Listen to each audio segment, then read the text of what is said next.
Vamos a leer del 14 al 18. Cuando lo tengan, se ponen de pie para dar lectura en reverencia a la palabra del Señor. Y la palabra del Señor dice así: en el nombre del Padre, y del Hijo, y del Espíritu Santo. Cuando llegó a donde estaban los discípulos, vio una gran multitud alrededor de ellos, y escribas que disputaban con ellos. Y enseguida toda la gente, viéndole, se asombró, y corrieron a él, le saludaron. Él les preguntó: ¿qué disputáis con ellos?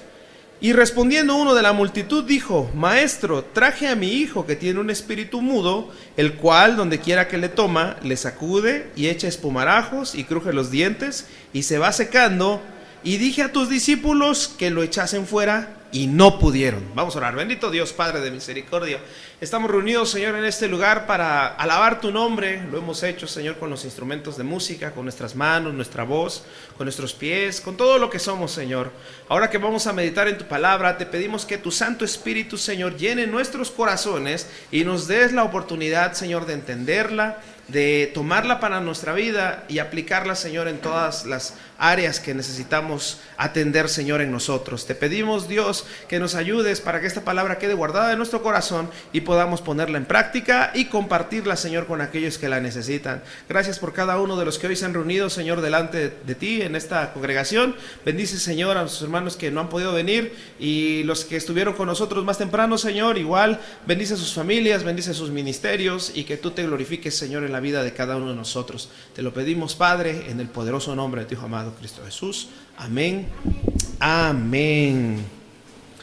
Entonces estamos recordando, nada más para hacer una pequeña recapitulación, cómo el Señor Jesús está tratando con sus discípulos el hecho de que va a ser muerto por los judíos. Y Pedro le dice al maestro que él reconoce que es el Cristo. Y Jesús le dice que no es por la inteligencia de Pedro, que no es por la sabiduría de Pedro, por lo intelectual, por lo inteligente, sino porque el Espíritu Santo se lo revela.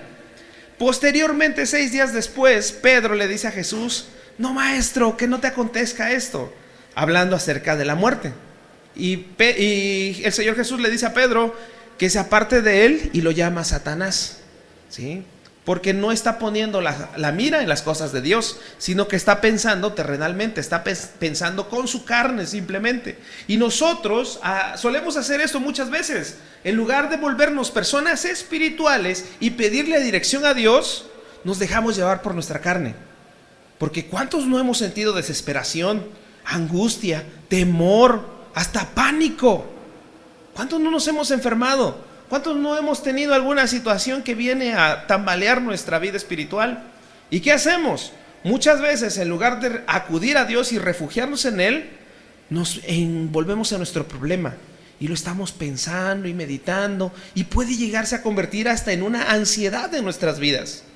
El Señor Jesús les enseña a sus discípulos que es necesario que sean verdaderamente libres para que puedan disfrutar de la vida en abundancia que Él nos da. Ahora, pero ¿cómo vamos a ser verdaderamente libres si no conocemos la palabra? Por eso es que necesitamos estar constantemente meditando en la Escritura.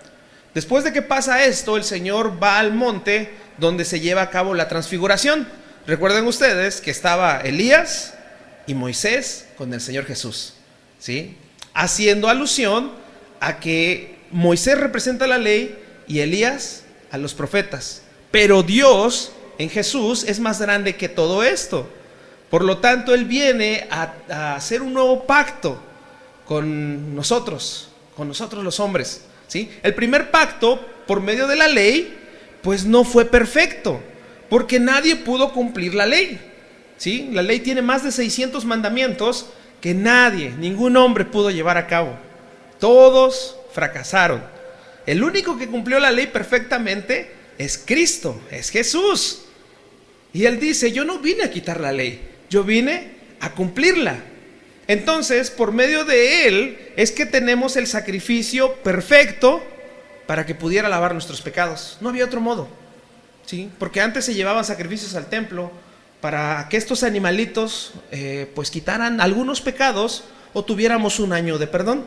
Bueno, nosotros no, los judíos, porque nosotros aquí en Mesoamérica estábamos viviendo en la idolatría y en la hechicería y en un montón de cosas malignas, perversas. Recuerden ustedes que cuando los españoles llegaron a la plaza allá en la Ciudad de México, se escandalizaron al ver la cantidad de muertos que estaban teniendo esas culturas antiguas. Y algunos escritores españoles narran que la costra de sangre era inmensa sobre la piedra del sacrificio. Pero dicen las personas, antes estábamos mejor que ahora. No es cierto. Antes de Cristo estábamos en la perdición absoluta, sin esperanza. Y ahora el Señor Jesús, tiempo después, dice que llegó a un lugar donde estaban disputándose los escribas con sus discípulos y las personas, porque ellos habían visto que Jesús sanaba a los enfermos. Y Jesús mandó a sus discípulos para que hicieran lo mismo que él hacía. El problema aquí es que se toparon con una situación muy extrema, algo terrible. Un muchacho que estaba poseído por un demonio que lo quería destruir. No lo quería matar inmediatamente, lo quería hacer sufrir primero. Si el maligno pudiera matarnos, ya hace mucho tiempo lo habría hecho. Pero ¿qué le impide a él tocarnos? La presencia de Cristo en nuestro corazón. Recordemos que el Señor Jesús dice que va a estar con nosotros todos los días hasta el fin del mundo. Entonces el Espíritu Santo que mora en nosotros nos recuerda constantemente la palabra y tenemos esta comunión con Dios. Ahora el Señor Jesús les pregunta, ¿qué están peleando? Y ellos responden, dijo, Maestro, traje a ti mi hijo que tiene un espíritu mudo, el cual donde quiera que lo toma le sacude y echa espumarajos y cruje los dientes y se va secando. Y dije a tus discípulos que lo echen fuera y no pudieron. Y respondiendo él les dijo, oh generación incrédula, ¿hasta cuándo he de estar con vosotros? ¿Hasta cuándo os he de soportar? Tráiganlo. ¿Sí? Porque este pobre muchacho tenía una enfermedad espiritual, una enfermedad del alma.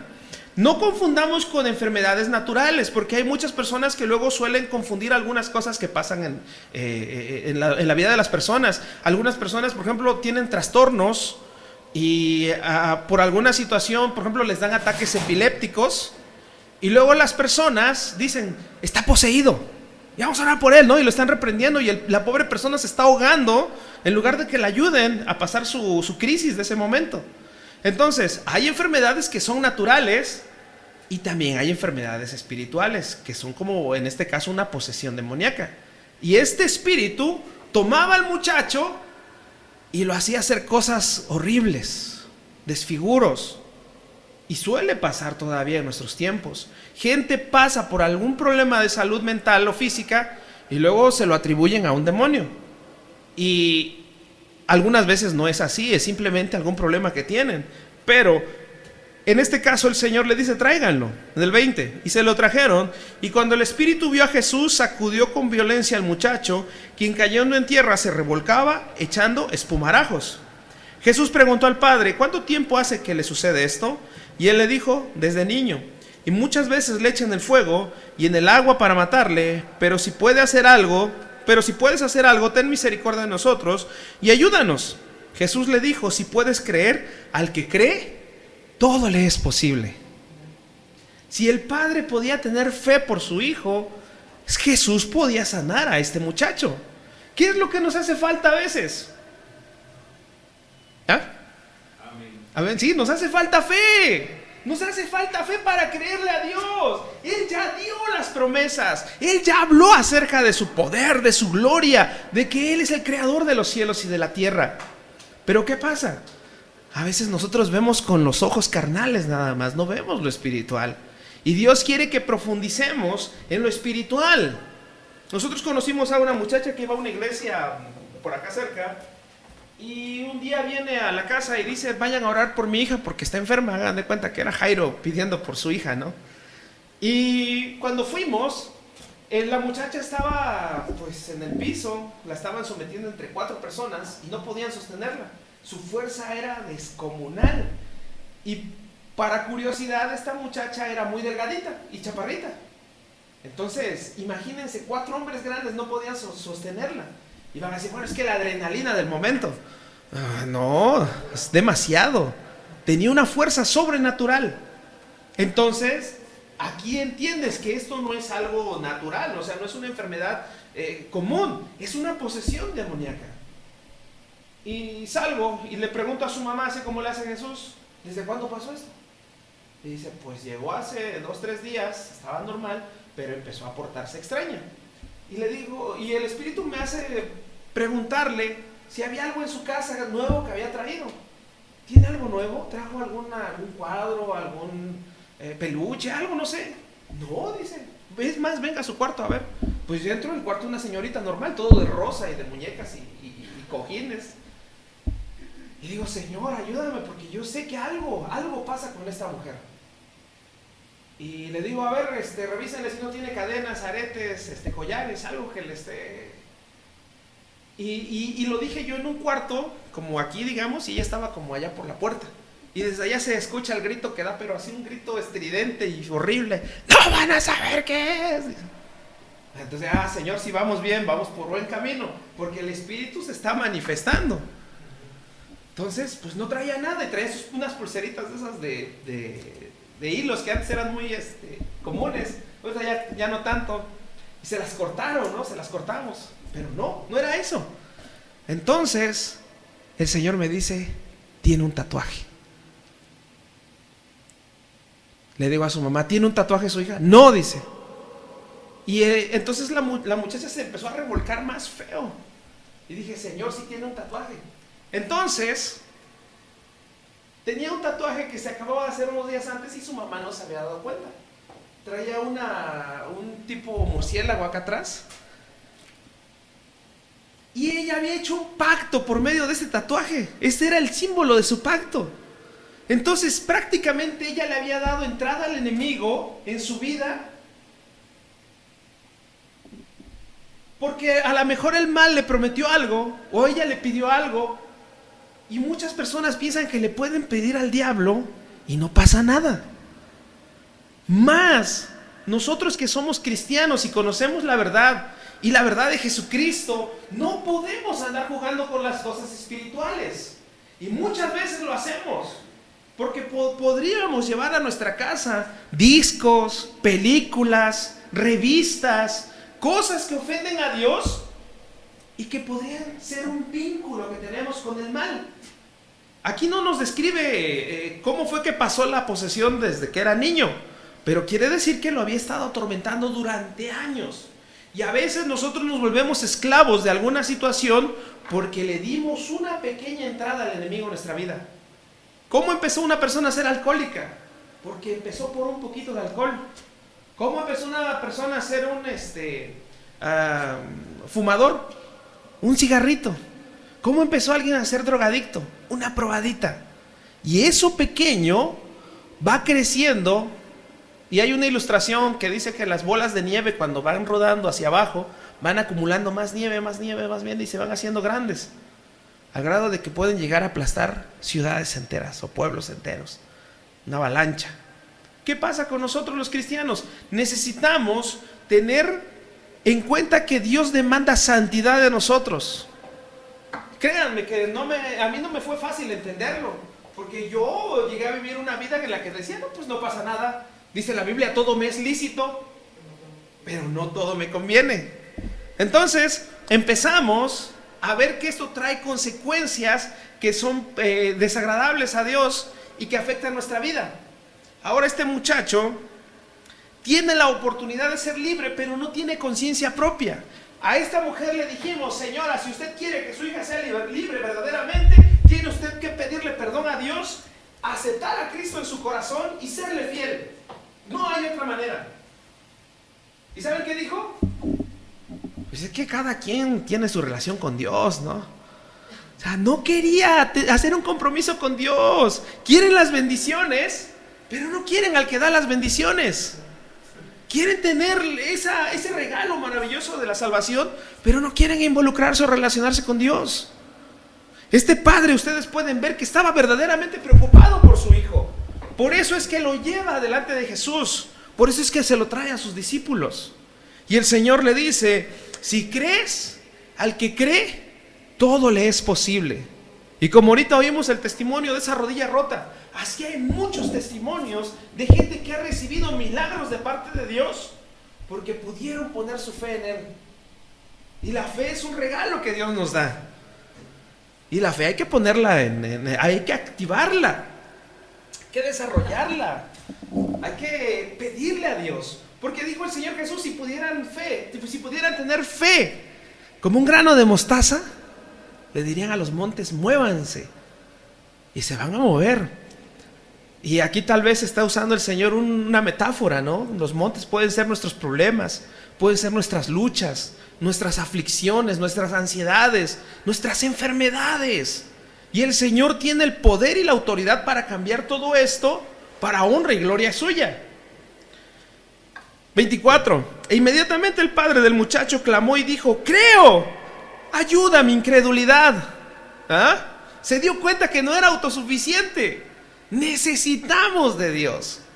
Los discípulos oraban así, aumentanos la fe, Señor, porque a veces necesitamos más fe. Y le pasó a sus propios discípulos del Señor, porque cuando el Señor Jesús es crucificado, ellos, en lugar de decir, Señor, tú lo dijiste con tiempo, tuvieron miedo y se escondieron. Incluso podemos ver cómo Judas llegó a dudar de Jesús al grado de que lo entregó, porque no era el Mesías que él esperaba. Judas quería un Mesías que viniera a destruir al imperio romano. Judas quería un caudillo, quería un rey que se sentara y que lo pusiera a él como otro de sus príncipes. Y como no pasaba esto, pues Judas se decepcionó y dijo, no, pues voy a tratar de sacar la mayor ganancia que pueda de esta situación, porque él sustraía de la bolsa del ministerio y también quería hacer ganancia de Jesús.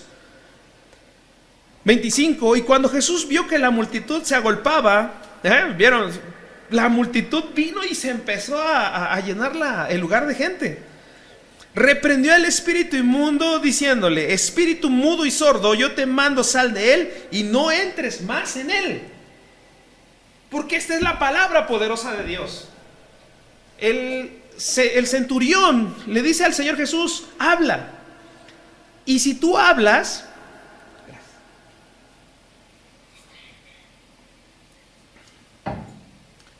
será hecho, porque tu palabra es poder y autoridad. Yo soy gente que está bajo autoridad y conozco la autoridad. Y el Señor Jesús le dice, ve, el milagro ha sido hecho como lo has pedido, por tu fe, por la fe que tuvo el centurión. En este caso, el Señor Jesús le dice al espíritu, sal y no entres más en él. Nosotros cuando tratamos con esta mujer, dijimos, vamos a orar, vamos a reprender al espíritu en el nombre de Jesús, pero le corresponde a ustedes como su familia poner pues el esfuerzo de seguir al Señor. Y si oramos, y si el espíritu dejó a esa mujer, quedó suavecita, blandita ahí tirada, después de que estaba luchando. Y la gente que estaba ahí, su fe creció, Los que estaban ahí definitivamente su fe se creció y entendieron que hay un mundo espiritual. Porque muchos no entienden el mundo espiritual. Hay gente que lo niega. Dice, no, las posesiones fue en tiempos antiguos. Los milagros es en tiempos antiguos. Los apóstoles vieron milagros. Nosotros ya no tenemos por qué ver milagros, dicen. Siendo que nosotros somos un milagro de parte de Dios. Porque el simple hecho de que escogió a hombres pecadores como nosotros, lo peor, lo vil y lo menospreciado, y nos transformó la vida, porque ahora tenemos una vida restaurada, nos estamos regenerando, estamos siendo personas diferentes cada vez, porque dice la Escritura que tenemos que llegar a la estatura del varón perfecto que es Cristo Jesús. Entonces todos los días vamos progresando en el camino del Señor. No es fácil, pero tampoco es imposible, que mucha gente lo pinta muy difícil, ¿sí? Algunos dicen, no te metas en eso de la religión, porque es muy difícil.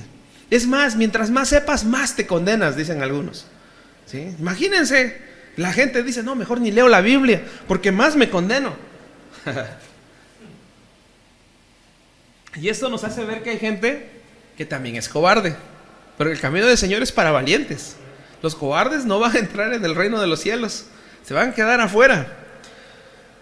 Y 26, entonces el espíritu clamando y sacudiéndole con violencia salió, y él quedó como muerto, de modo que muchos decían, se murió. ¿Se imaginan? Y eso yo lo vi con esta mujer, mi vecina. Quedó tendida, suave, y así, quieta, ya no estaba peleando, porque el espíritu se fue. Pero miren, también la Biblia dice que cuando el espíritu malo sale del corazón del hombre, va a vagar por lugares secos, áridos. Y dice, oye, ¿qué estoy haciendo por acá? Si yo tenía mi casa allá. Y cuando vuelve encuentra todo limpio, porque el Espíritu Santo viene a limpiar nuestro corazón. Y como no hay una regeneración, no hay una transformación, no ha sido salva esa persona, sino que sigue en su pecado, en su inmundicia, ese espíritu vuelve y trae 7 espíritus peores que él. Y el estado de ese hombre se vuelve peor, dice, que como era antes. Pero en este caso no, porque Jesús está dando su voz de autoridad diciendo, sal fuera y no vuelvas nunca más. 27, pero Jesús tomándole de la mano, le enderezó y se levantó. Cuando él entró en casa, sus discípulos le preguntaron aparte, ¿por qué nosotros no pudimos echarle fuera? Y él les dijo, este género con nada puede salir, sino con oración y ayuno. Aquí hay una controversia, porque algunos, voy a decir, estudiosos de la Biblia, dicen que este texto es espurio, que apareció mucho tiempo después, que lo puso un escriba como una anotación al final de esta porción bíblica. Entonces dicen, en el original no estaba. Pero yo les voy a decir algo. ¿Cómo es posible que durante tanto tiempo la iglesia evangélica, la iglesia cristiana verdadera, haya estado ayunando y sometiéndose en oración a Dios y puedan ver sus milagros obrar, a comparación de los que dicen, no es más, no hace falta ni ayunar? Y vamos a decirle a Dios, Señor, hágase tu voluntad simplemente, porque le están echando la responsabilidad también a Dios, nada más de que, sí, Señor, tú encárgate.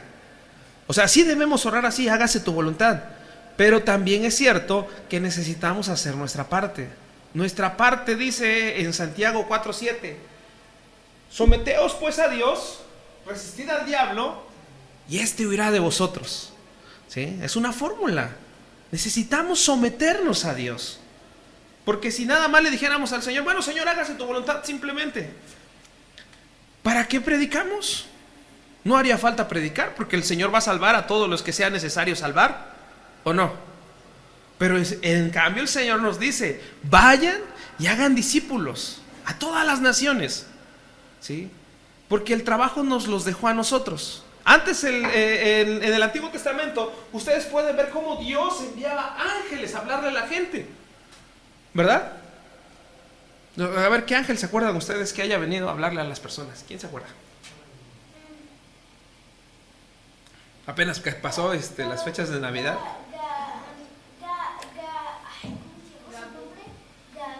Gabriel. Ajá. Es el ángel que le apareció a María. ¿La verdad que sí? A Daniel.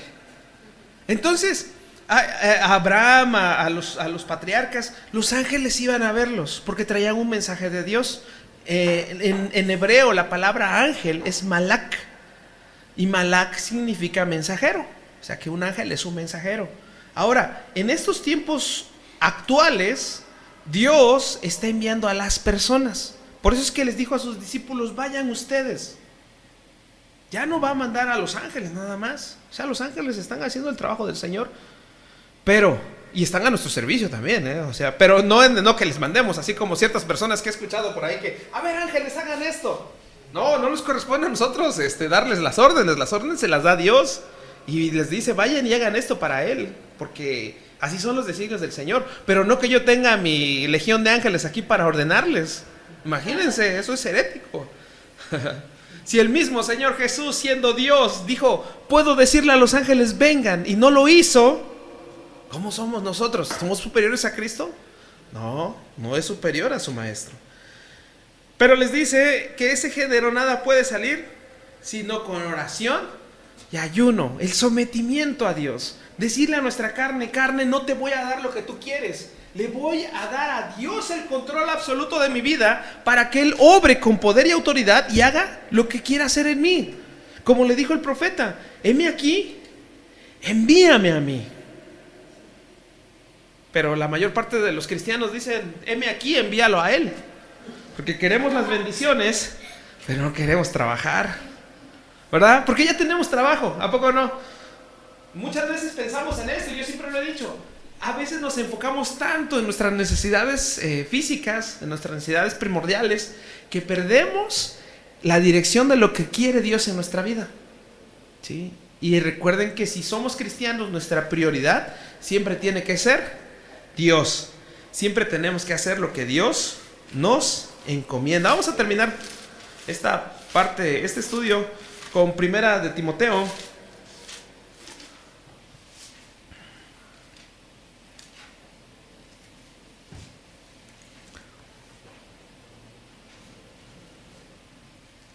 Lo leímos en la mañana, 1 Timoteo 1:5.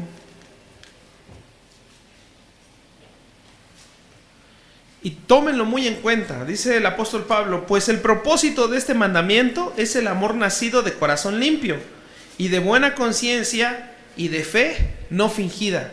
Necesitamos esto en nuestras vidas. El amor nacido de corazón limpio, porque como hermanos no nos amamos por interés. Nos amamos porque somos hijos de Dios.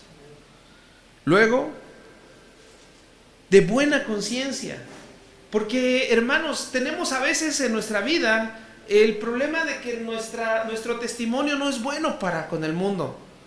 Y mucha gente, este es un limitante para hablar de Dios. Porque dice, ¿cómo puedo yo hablar de Dios si no estoy siendo un buen representante del Señor? Y ese es el problema. Porque si nos hacemos llamar cristianos, es porque somos como Cristo, ¿sí? O sea, no es una medida pequeña la que tenemos, es grandota. Porque fíjense que muchas veces nos comparamos con las personas y decimos, no, pues esa persona, así como está su ministerio, yo voy como a la mitad, ¿no? Digamos, no sé. O voy como a un cuarto, ¿no? Pero no tiene que ser nuestra medida la persona, tiene que ser Cristo nuestra medida. Él tiene que ser la visión que tengamos de las cosas, nuestra meta alcanzar. No como el hombre, sino como Cristo. Y entonces nuestra buena conciencia va a depender también de cuánta fe tenemos en el Señor. Por eso es que dice, y de fe no fingida. Porque a veces podemos venir a la iglesia y decir que somos cristianos, pero ¿realmente le estamos creyendo a Dios?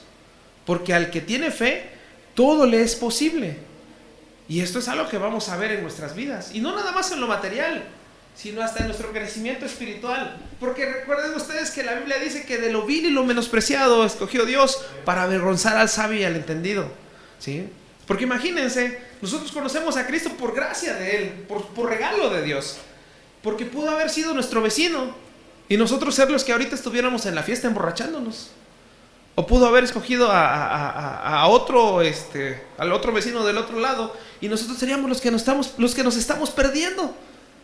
Pero por gracia y misericordia del Señor fuimos nosotros.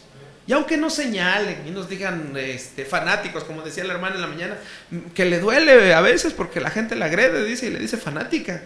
Pero, ¿qué es esto? ¿Qué es esto a comparación del sufrimiento de Cristo? Que Cristo sí sufrió el vituperio, el martirio, la muerte en la cruz. Y nosotros, a veces las palabras nada más nos dañan. O cuando nos malmiran, porque hay gente que nos ve feo, gente que dice, ay, el hermanito, el aleluyo, ¿sí? Y a veces eso pues nos afecta.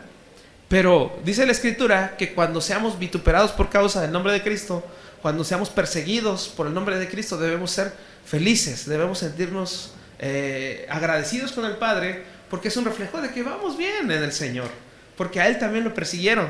Pero el Señor nos dice, confíen, porque yo ya vencí al mundo, ¿sí? Vamos a darle gracias a Dios y vamos a pedirle que nos ayude para que nuestra fe crezca y podamos ver su gloria y su poder manifestándose en nuestra vida. Padre de la gloria, te damos las gracias, Señor, porque a través de la palabra, Señor, tú nos muestras cómo es tu voluntad para con nosotros. Perdónanos si nuestra fe ha sido poca o si no hemos hecho lo que debiéramos, pero queremos, Señor, recordar siempre que tú estás con nosotros y que tu palabra dice, Señor, que tú peleas nuestras batallas, que tú estás junto a nosotros como un poderoso gigante. Queremos, Señor, rendir nuestras vidas a ti. para que tú las uses, Señor, como mejor quieras tú, Señor. Que tú te glorifiques en cada uno de los que hoy estamos reunidos delante de tu presencia, de estos niños, de los adultos, Señor, de los que queremos hacer la obra que tú nos has encomendado. Usa nuestras manos, nuestros pies, usa nuestra voz, nuestra boca, Señor, para que te glorifiquen. En misericordia, Señor, de las veces de nosotros, Señor, porque a veces te fallamos, porque a veces dudamos, porque a veces, Señor, nuestra humanidad nos quiere dominar o vencer, Señor. Pero ayúdanos, Dios mío, para que tu palabra nunca falte, Señor, en nuestras vidas, que siempre la tengamos presente, Señor, en nuestra mente, en nuestro corazón, para echar mano de ella, Señor, cuando sea necesario. Y que así también podamos ir y alcanzar aquellas almas que están perdidas, que están vagando como ovejas sin pastor. Que tú, Señor, te manifiestes a ellos, que pongas los medios para que se reconcilien contigo, para que vuelvan a ti, Señor. Y te pedimos por nuestros familiares, Señor, también por los que están perdidos, por los que han sido rebeldes, Señor, a tu palabra, para que tú los llames, Señor, a tu presencia, para que tú, Señor, tengas misericordia de ellos. Gracias, Señor, te damos por este lugar donde podemos alabar tu nombre con toda libertad, y te pedimos que bendigas, Señor, nuestro estado, nuestro país.